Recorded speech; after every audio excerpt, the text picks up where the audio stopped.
ठीक है।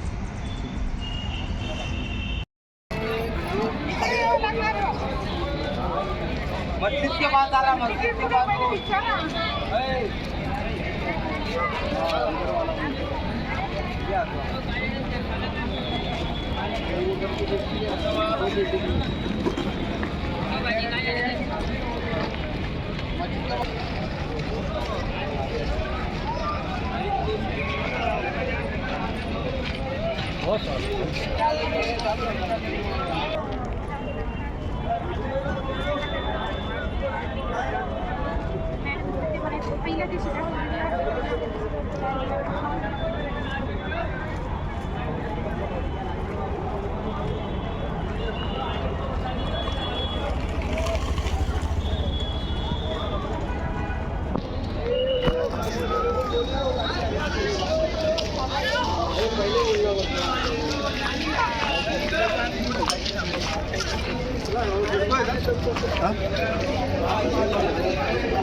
सर, जो अमेरिका आणि इराणचा जो युद्ध आहे त्याचा काय परिणाम झालेला पर्यटन?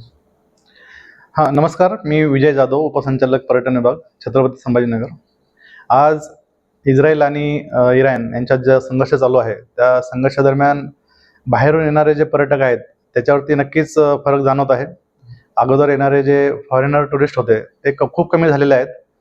कारण इंडिगो एअरलाइन्स, आपल्या इंडियन एअरलाइन्स यांच्यात उडान 99% कॅन्सल झालेलं असल्यामुळे बाहेरचे पर्यटक येणारे खूप कमी झालेले आहेत. आणि डोमेस्टिकला असा काही त्याचा इम्पॅक्ट झालेला नाही, बिकॉज फक्त एवढंच आहे की हॉटेल्समध्ये सध्या जी प्रोपगंडा चालू आहे की गॅस कमी आहे किंवा जेवण भेटत नाही, तर असं सध्या तरी परिस्थिती आपल्या मराठवाड्यामध्ये नाही आहे. कारण गॅसचा पुरवठा सध्या तरी पूर्ण प्रमाणात होत आहे. आणि ज्या ठिकाणी कमी पडतोय त्यांनी फक्त काय केले की अगोदर 10 व्यंजनं वापरायचे, त्यापैकी 6 कमी केलेत आणि 4वर भागतायत की येणाऱ्या पर्यटकांना कमीत कमी त्यांना पोट भरून जेवण मिळावं. जसं त्यांनी 10 वेळेस चहा बनवायचे तर एकाच वेळेला चहा बनवून ठेवतात. सँडविच वगैरे बनवतात. ह्या ज्या गोष्टी आहेत, बऱ्याचशा गोष्टी त्यांनी थोड्याशा कमी केल्यात. पण येणाऱ्या पर्यटकांना पूर्णपणे त्यांच्या जेवणाची, त्यांची राहण्याची व्यवस्था पूर्णपणे केली जात आहे. पर्यटनावर त्याचा स्पेशली पर्यटन जे विदेशी पर्यटक आहेत त्यांच्यावर फरक जाणवतोय, परंतु आपल्या डोमेस्टिकमध्ये काही फरक जाणवत नाही असं माझं मत आहे. एक अंदाजे रेव्हेन्यूमध्ये किती फरक पडलेला असेल?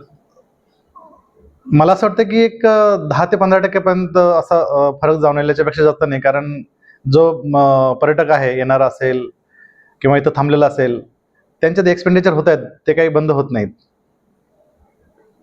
आता जे आहे तर समर सुरू आहे आणि याच्यामध्ये डोमेस्टिक पर्यटकांची वाढ होत आहे. तर मागच्या वर्षी जेवढे होते तेवढे आहे का याचा परिणाम झालेला आहे त्याच्यावर? नक्कीच थोडासा परिणाम जाणवेल, कारण मागच्या वर्षाच्या तुलनेमध्ये ह्या जी सध्याची परिस्थिती आहे, जी सर्कमस्टान्सेस सध्या आहे, त्यामध्ये थोडासा म्हणजे फरक जाणवेल असं वाटतंय मला.